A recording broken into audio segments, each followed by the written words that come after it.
everyone, this video is the part of our premium content. अगर आप economics से related किसी भी एग्जाम की तैयारी कर रहे हैं, B it academics B it competitive, चाहे आप इकोनॉमिक्स ऑनर्स कर रहे हैं या एमए कर रहे हैं, किसी भी यूनिवर्सिटी से, UGC NET, economics optional, Indian economic service, इन सब कोर्सेज की प्रिपरेशन आप हमारे ऐप के साथ कर सकते हैं. For more detail check out the link in the description. हमारे जो ऐप है उसका लिंक आपको डिस्क्रिप्शन में मिल जाएगा. For more free content, you can download the app or you can directly WhatsApp at the given number below and enjoy the lecture. Hello everyone, welcome back to the lecture. जैसे कि आप सभी जानते हैं, हमने economics को पढ़ना शुरू किया है और पिछली कुछ क्लास में हमने इंट्रोडक्शन को पढ़ा. हमने समझा कि व्हाई इकोनॉमिक्स इज इम्पोर्टेंट या फिर हमें इकोनॉमिक्स क्यों पढ़ना चाहिए, इकोनॉमिक्स एज अ डिसिप्लिन हमें क्या सिखाता है. हमने ये सब देखने की कोशिश की और मैंने आपको बताया था कि economics is basically management of the resources. हमारे पास जितने भी रिसोर्सेज गिवन है हम उसका ऑप्टिमम यूटिलाइज करें. और हमारे रिसोर्सेज जो है वो लिमिटेड हैं, लेकिन जो हमारी वांट्स है, जो हमारी लिमिटेशंस है, हमारी जो डिमांड्स है वो अनलिमिटेड होती हैं. ठीक है, तो मैंने आपको बताया था कि कैसे एक कंट्री, एक सोसाइटी मैनेज करती है एक स्कार्सिटी ऑफ रिसोर्सेज में और फुली अपनी नीड्स को पूरा करने के लिए वो किस तरीके से एक हेल्दी बैलेंस को मेंटेन करती है. इकोनॉमिक्स उसी के बारे में है. Economics is a social science which tells us that how to optimize our resources.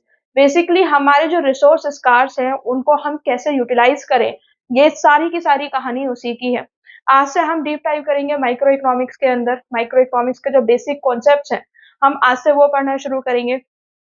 और जैसे मैंने आपको पहले प्रॉमिस किया था कि हम पूरी इकोनॉमिक्स जो है वो कहानी के थ्रू पढ़ेंगे. हम ये समझने की कोशिश करेंगे कहानी के फॉर्म में कि माइक्रो इकोनॉमिक्स क्या है, क्यों हम इसको पढ़ते हैं, इसके फायदे क्या हैं. फिर मैक्रो इकोनॉमिक्स में हम सेम चीजों को पढ़ेंगे. यानी कि what I am trying to say कि हम हर एस्पेक्ट को इकोनॉमिक्स के एक कहानी की फॉर्म में पढ़ेंगे ताकि आपके लिए इंटरेस्टिंग बनता है. एंड आई होप आप जो है मेरे लेक्चर्स को समझ पा रहे होंगे. जैसे कि मैंने बताया, आज के क्लास से हम माइक्रो को शुरू करेंगे. और बेसिकली जब मैंने माइक्रो और मैक्रो के बीच में डिफरेंस बताया था तो मैंने आपको बताया था कि माइक्रो जो होता है इसका मतलब ये होता है कि we are studying individual units. Individual units की हमको पढ़ाई करनी है, उसी को हम क्या बोलते हैं, माइक्रो इकोनॉमिक्स. इंडिविजुअल यूनिट्स में क्या आता है कि हमको इंडिविजुअल कंज्यूमर का एक साइड समझना है, एक साइड हमको प्रोड्यूसर का समझना है, मार्केट कैसे वर्क करती है वो हमको समझना है. जब हम कंज्यूमर की बात करते हैं तो हमको समझना है कि डिमांड क्या है, डिमांड कैसे कैसे अफेक्ट होती है, कंज्यूमर का इक्विलिब्रियम कहाँ है. जो भी सारी थ्योरी है वो इसी के आसपास घूमेंगी. जब हम प्रोड्यूसर की बात करते हैं तो हम प्रोड्यूसर्स की बात करते हैं. प्रोड्यूसर का equilibrium, cost, revenue, budget, maximum satisfaction, इन सब चीजों की बात करेंगे. जब हम प्रोड्यूसर की बात करेंगे तो हम इन एक्सपेक्ट्स की बात करेंगे, मैक्सिमम प्रॉफिट्स. जब हम मार्केट की बात करेंगे तो हम बात करेंगे प्राइस, क्वांटिटी, कितना प्राइस कितना क्वांटिटी हमको सेल आउट करना चाहिए. इसके बाद में हम बात करेंगे कितने कितने तरीके की मार्केट होती है, perfect competition, monopoly, monopolistic, oligopoly, oligopoly के डिफरेंट डिफरेंट मॉडल, जिसके अंदर हम बर्टान मॉडल को पढ़ेंगे, कुर्नोट मॉडल को पढ़ेंगे, कुर्नोट का डिओपोली मॉडल पढ़ेंगे, उन सबको पढ़ेंगे. इसके बाद में हम ओलिगोपोली के अलावा मोनोप्सोनिक, ये मोनोपोलिस्टिक है, कंफ्यूज नहीं होने का. ठीक, इतना पढ़ने के बाद में हम क्या पढ़ेंगे माइक्रो इकोनॉमिक्स में, हम पढ़ेंगे रिस्क एंड सर्टेनिटी. कि जब एक इंडिविजुअल की लाइफ में रिस्क एंड अनसर्टेनिटी होती है तो वो किस तरीके से डिसीजन लेता है और इंश्योरेंस मार्केट किस तरीके से उसको हेल्प करती है. इसके बाद में हम क्या पढ़ेंगे, इसके बाद में हम पढ़ेंगे पब्लिक इकोनॉमिक्स. पब्लिक इकोनॉमिक्स से क्या मतलब है कि पब्लिक रिसोर्सेज को कैसे मैनेज करना है, वो पब्लिक इकोनॉमिक्स का पार्ट है. देन हम पढ़ेंगे adverse selection and moral hazard. ये सब जो है हम किस में कवर करेंगे, ये सब हम कवर करेंगे माइक्रो इकोनॉमिक्स में. तो बेसिकली मैं आपको पूरा ब्रीफ ओवरव्यू दे रही हूँ कि मैं माइक्रो इकोनॉमिक्स में क्या क्या पढ़ाने वाली हूँ. ये सारी चीजें जो है वो हम माइक्रो इकोनॉमिक्स में पढ़ने वाले हैं. इंडिविजुअल यूनिट्स यानी कि माइक्रो। माइक्रो इकोनॉमिक्स में हम किसकी बात करेंगे? माइक्रो इकोनॉमिक्स में सबसे पहले हम कंज्यूमर की बात करेंगे। कंज्यूमर की बात करेंगे, कंज्यूमर की जब हम बात करेंगे तो कंज्यूमर का एक बजट होगा। कंज्यूमर का बजट होगा, उसका एक मैक्सिमम सेटिस्फेक्शन उसको चाहिए होगा। बेसिकली हम कंज्यूमर इक्विलिब्रियम की बात करेंगे, डिमांड की बात करेंगे, डिमांड के डिफरेंट डिफरेंट कंपोनेंट्स की बात करेंगे। डिमांड किस तरीके से अफेक्ट होती है, कौन कौन से फैक्टर हैं जो डिमांड को अफेक्ट करते हैं, वो सब पढ़ेंगे। जब हम प्रोड्यूसर की बात करेंगे तो हम प्रोड्यूसर का इक्विलिब्रियम पढ़ेंगे, कॉस्ट पढ़ेंगे, रेवेन्यू पढ़ेंगे, मैक्सिमम प्रॉफिट्स पढ़ेंगे। मार्केट की बात करेंगे तो उसमें profit competition, monopoly, monopolistic, oligopoly, ये डिफरेंट फॉर्म्स ऑफ मार्केट है। यानी कि इतने तरीके के जो मार्केट है वो रियल में एग्जिस्ट करते हैं। मार्केट किस तरीके से वर्क करता है, इंडस्ट्री किस तरीके से वर्क करती है, फर्म किस तरीके से वर्क करती है, वो सब हम इसमें समझेंगे। फिर हम समझेंगे रिस्क एंड अनसर्टेनिटी का फैक्टर, कि जब एक कंज्यूमर, जब एक इंडिविजुअल डिसीजन लेता है और उसके बीच में जब एक रिस्क फैक्टर इन्वॉल्व होता है, एक अनसर्टेनिटी फैक्टर इन्वॉल्व होता है, तो उसका डिसीजन किस हिसाब से चेंज होता है, ये हम रिस्क एंड अनसर्टेनिटी में देखेंगे। फिर पब्लिक इकोनॉमिक्स में हम देखेंगे कि जो पब्लिक रिसोर्सेज हैं वो किस तरीके से हमारे मैनेज होने चाहिए। इसमें हम basically social cost, social benefit analysis के बारे में पढ़ेंगे।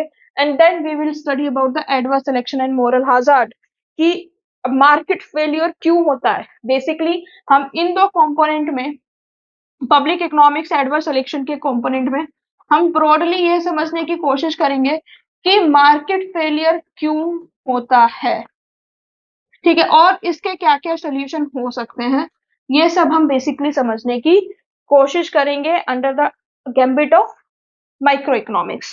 बेसिकली मैंने ब्रीफ ओवरव्यू दिया है कि पूरी पूरी जो माइक्रो इकोनॉमिक्स की लेक्चर सीरीज है उसमें आप क्या क्या एक्सपेक्ट कर सकते हैं, ठीक है।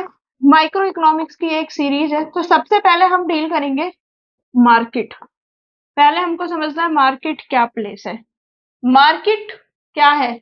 मार्केट एक ऐसी जगह है जहां पे बायर्स एंड सेलर्स इंटरेक्ट करते हैं, ठीक है। अब बायर्स एंड सेलर्स इंटरेक्ट करते हैं वो मैं समझती हूँ। अब इस कहानी को, अब बारी आती है इकोनॉमिक्स को कहानी के तरीके से समझने की। तो कहानी की तरह से कैसे समझेंगे? लेट्स से ये एक लड़का है जिसका नाम हमने रखा डूडू, ठीक है। अब ये जो डूडू है ना, इसको अगर किसी भी चीज की रिक्वायरमेंट है, ठीक है, लेट्स से दिस डूडू wants to buy a bike, तो what he will do, he will go to the market, TVS के शोरूम पे जाए, होंडा के शोरूम पे जाए, या ऐसी कंपनियां जो जो बाइक बनाती हैं, रॉयल एनफील्ड, वो उनके पास में जाएगा और अपने बजट के हिसाब से जो बाइक उसको सबसे ज्यादा अच्छी लगेगी, सबसे ज्यादा मैक्सिमम सेटिस्फेक्शन देगी, वो उस बाइक को खरीद के ले आएगा। लेट्स से उसके बजट में, उसका बजट, लेट्स से डूडू का बजट 1.5 लाख रुपया है, और अगर उसका बजट 1.5 लाख रुपया है तो 1.5 लाख बजट के अंदर उसने 4 ऑप्शन देखे, पहला, दूसरा, तीसरा, चौथा, ठीक है। अब उस चारों ऑप्शंस में से उसको डिफरेंट डिफरेंट कंपनीज के या फिर एक कंपनी के डिफरेंट डिफरेंट मॉडल्स जो है वो उसने ट्राई आउट किए, और उसमें से जो उसको सबसे अच्छा लगा, लेट्स से उसको अच्छा लगा टीवीएस का अपाची, ठीक है। उसको अपाची अच्छी लगी 1.5 लाख रुपए में, और वो अपाची लेके घर आ गया। पूरी साइकिल को समझिए, ठीक है। एक लड़का है जिसका नाम डूडू है and he loves the bike. उसको एक बाइक खरीदनी है, और बाइक उसको खरीदनी है तो वो डिफरेंट डिफरेंट शोरूम पे विजिट किया। एंड अब आप देखिए बाइक जो है वो 80,000 में भी आती है और बाइक 1 करोड़ में भी आती है। बाइक 80,000 में भी आती है, 1 करोड़ में भी आती है। तो जब वो मार्केट में गया, यहाँ पे वो गया मार्केट में, तो मार्केट में उसको 2 रिस्ट्रिक्शंस का फेस करना पड़ा, उसको 2 लिमिटेशंस फेस करनी पड़ी मार्केट में। और वो 2 लिमिटेशंस क्या थी? पहला तो ये कि उसके पास जो बजट है वो 1.5 लाख रुपए का ही है, वो 1.5 लाख रुपए से ज्यादा खर्च नहीं कर सकता है। This is the thing you have understood, ठीक है। उसका जो एक कंस्ट्रेंट है वो ये कि 1.5 लाख के उसके बजट है, तो पहला कंस्ट्रेंट उसका हुआ बजट, और दूसरा जो उसका कंस्ट्रेंट है ना वो ये है कि लिमिटेड ऑटोमोबाइल्स कंपनी है, लिमिटेड ऑटोमोबाइल्स की कंपनी है। यानी कि ऐसा नहीं है कि हमारे पास बहुत सारा ऑटोमोबाइल्स का कंपनी आपको देखने के लिए मिलेगा, that is not the case. तो ये जो लिमिटेड ऑटोमोबाइल्स की कंपनी है इसको आप अभी थोड़े टाइम के लिए भूल जाइए जब तक हम मार्केट चैप्टर नहीं पढ़ना शुरू करते हैं। लेकिन इस चीज को याद रखिएगा कि मैम ने ऐसा कुछ बताया था, क्योंकि जब मैं मार्केट चैप्टर पढ़ाऊंगी तो मैं इस पॉइंट को फिर से रेज करूंगी और मैं देखूंगी कि कितने बच्चों को ये चीज याद है। तो फिलहाल के लिए आप मार्केट वाला फैक्टर भूल जाइए और याद रखिए कि डोडो का जो बजट कंस्ट्रेंट है वो 1.5 लाख रुपए का है, ठीक है। और 1.5 लाख के अंदर उसने टीवीएस का अपाची खरीद लिया। ये हो गई हमारी एक वो साइड जो कुछ खरीदना चाहता है, कुछ कंज्यूम करना चाहता है, क्योंकि वो क्या है, कंज्यूमर है। अब कंज्यूमर को कोई भी गुड्स क्यों चाहिए होता है, डूडू को ये बाइक क्यों चाहिए, डूडू को ये बाइक इसीलिए चाहिए क्योंकि वो उसको यूटिलिटी देती है। यूटिलिटी का क्या मतलब है कि वो उसको सेटिस्फेक्शन देती है। यूटिलिटी का मतलब होता है कि वो चीज इसके यूज की है, that's why he want that good. अगर बाइक उसके यूज की ही नहीं है तो वो बाइक को क्यों लेगा। लेट्स से कोई एक ऐसा इंसान जिसके पैर ही नहीं है, I am very sympathetic to the person, जो मतलब एक दिव्यांग है या जो एक डिफरेंटली एबल्ड है या फिर जो नॉर्मल बाइक नहीं चला सकता है, would he ever go and buy Apache for himself, no, क्योंकि वो उसको कोई यूटिलिटी नहीं दे रहे, उसका कोई पर्पज सर्व नहीं कर रहा है। तो बेसिकली कंज्यूमर जो है वो कोई भी गुड खरीदता है, वो क्यों खरीदता है, क्योंकि उस गुड से उसको कोई ना कोई यूटिलिटी मिल रही होती है, उसका कोई ना कोई काम हो रहा होता है, उसका कोई ना कोई सेटिस्फेक्शन मिल रहा होता है, और बेसिकली जो गुड है वो उसकी लाइफ को ईज कर रहा होता है, आराम कर रहा होता है, ठीक है। उस रिसोर्सेस की एक सर्टेन यूटिलिटी है उस इंसान को, इसीलिए वो खरीद रहा है, ठीक है। यानी कि फॉर दैट मैटर डोडो अगर बाइक खरीद रहा है तो उसकी क्या यूटिलिटी हो सकती है, लेट्स जस्ट अंडरस्टैंड दिस। अगर वो बाइक खरीद रहा है तो उसकी क्या यूटिलिटी हो सकती है, सबसे पहले उसका जो कम्यूट का टाइम है वो कम हो जाएगा। दूसरा, उसके पास में क्या होगा, एक इमरजेंसी में रिसोर्सेस होगा, ठीक है, कोई भी इमरजेंसी हुई उसको पब्लिक ट्रांसपोर्ट पर रिलाई नहीं करना पड़ेगा। तीसरा, जो वो पब्लिक ट्रांसपोर्ट में जाता है, डेढ़ डेढ़ उसकी कॉस्ट लगती है वो खत्म हो जाएगी। कॉस्ट आपकी किराए के फॉर्म में भी हो सकती है जो आप फेयर दोगे पब्लिक ट्रांसपोर्ट में, और दूसरा आपका जो टाइम एक्सेस लगेगा वो भी बच सकता है, ठीक है। तो ये जो सारी चीजें हैं ये हम कर सकते हैं when any person has that personal mode of communication, mode of communication यानी कि मोड ऑफ ट्रांसपोर्ट जो उसके पास हो।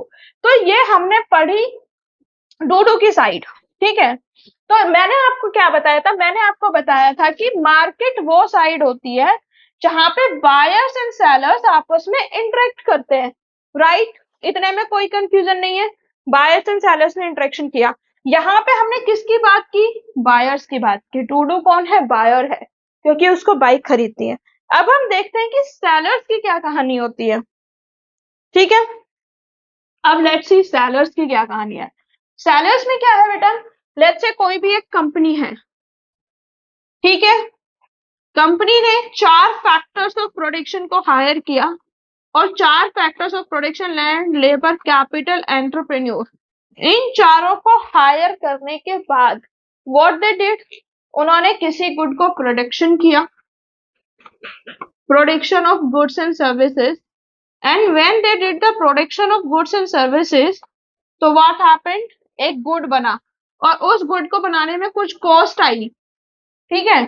और फिर जब वो कॉस्ट आई उसमें उन्होंने अपना कुछ एडिशनल प्राइस रखा, कुछ इंडस्ट्रीज एडिशनल मार्कअप कॉस्ट रखती हैं, कुछ नहीं रखती हैं, ठीक है, उन्होंने उसको मार्केट में बेच दिया, ठीक है। जब उन्होंने मार्केट में बेचा तो उनको रिवेन्यू मिला, जब उस रिवेन्यू में से उन्होंने सारी कॉस्ट, ये जो हमारे 4 फैक्टर्स ऑफ प्रोडक्शन की कॉस्ट थी, फैक्टर कॉस्ट को निकाला, तो उनका प्रॉफिट मिला। ठीक है, अब देखिए, जो प्रोड्यूसर होगा वो सेल कहाँ पे करेगा? जब उसका प्रॉफिट मैक्सिमम होगा। ठीक है, कंज्यूमर जो है वो कोई भी चीज कब खरीदेगा? जब उसका सेटिस्फेक्शन मैक्सिमम होगा। यानी कंज्यूमर के लिए प्रायोरिटी क्या है? कंज्यूमर के लिए प्रायोरिटी है कि भाई मेरा सेटिस्फेक्शन जो है वो मैक्सिमम होना चाहिए। अगर मुझे 1.5 लाख की अपाची खरीदनी है ना, तो मुझे लगना चाहिए कि इस अपाची का 1.5 लाख का वर्थ है, नहीं तो मैं नहीं खरीदूंगा। अगर मुझे लग रहा है कि ये जो कपड़े मैंने पहने हुए हैं इनका 100 रुपए का वर्थ है, तो ही मैं खरीदूंगा। मतलब हम कहते हैं कि चीजें वर्थ इट होनी चाहिए। अगर तुमको कोई चीज वर्थ इट लग रही है, only then you will be able to buy it, otherwise you will not be able to buy it. ठीक है, तो कंज्यूमर के पर्सपेक्टिव से उसका सेटिस्फेक्शन मैक्सिमम होना चाहिए, प्रोड्यूसर के पर्सपेक्टिव से उसका प्रॉफिट मैक्सिमम होना चाहिए।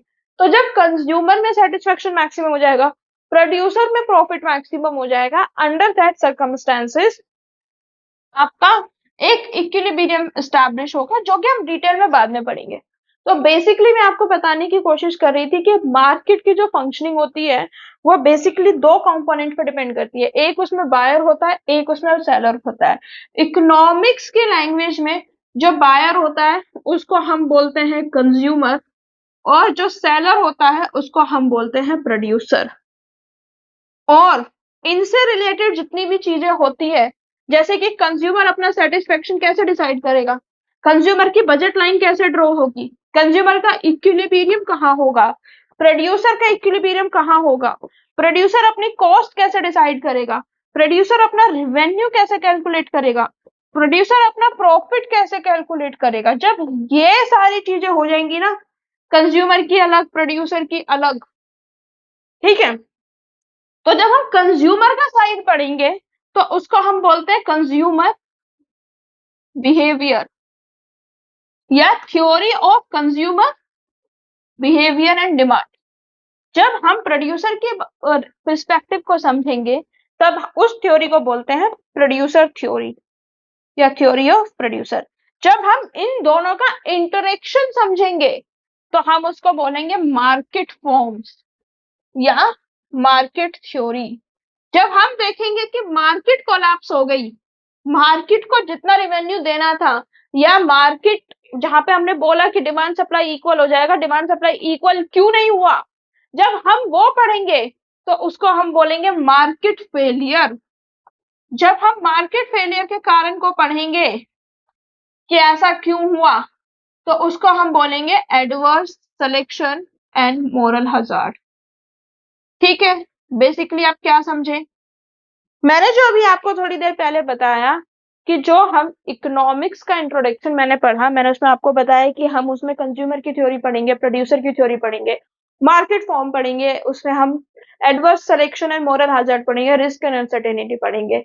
तो मैंने उससे कनेक्ट करने की कोशिश की कि कैसे ये पूरी की पूरी माइक्रो थ्योरी एक ही है, किस तरीके से कंज्यूमर प्रोड्यूसर से रिलेटेड है और कंज्यूमर प्रोड्यूसर दोनों मार्केट से रिलेटेड है, किस तरीके से मार्केट मार्केट फेलियर से रिलेटेड है और किस तरीके से market failures adverse selection and moral hazard से रिलेटेड है। बेसिकली जो कहानी डिमांड से शुरू होगी वो कहानी खत्म होगी आपकी adverse selection and moral hazard पे। तो पेशेंस रख के बैठिएगा और ध्यान से कहानी को सुनिएगा। शुरू करते हैं। That's it for today's lecture guys. I just hope कि आपको आज का वीडियो बहुत अच्छा लगा होगा। अगर आपको वीडियो अच्छा लगा है तो like it, share it, subscribe to the channel. Please subscribe करके जाइए, क्योंकि I have seen in my analytics कि आप लोग वीडियोस देख लेते हैं, सब्सक्राइब नहीं करते हैं। Please make sure to subscribe and hit the notification bell, ताकि नेक्स्ट टाइम जब भी वीडियो अपलोड करूँ वो जल्द से जल्द आपको मिले। I have target of finishing each and every topic of economics. Until next time, I see you again. Keep loving us. Thank you so much.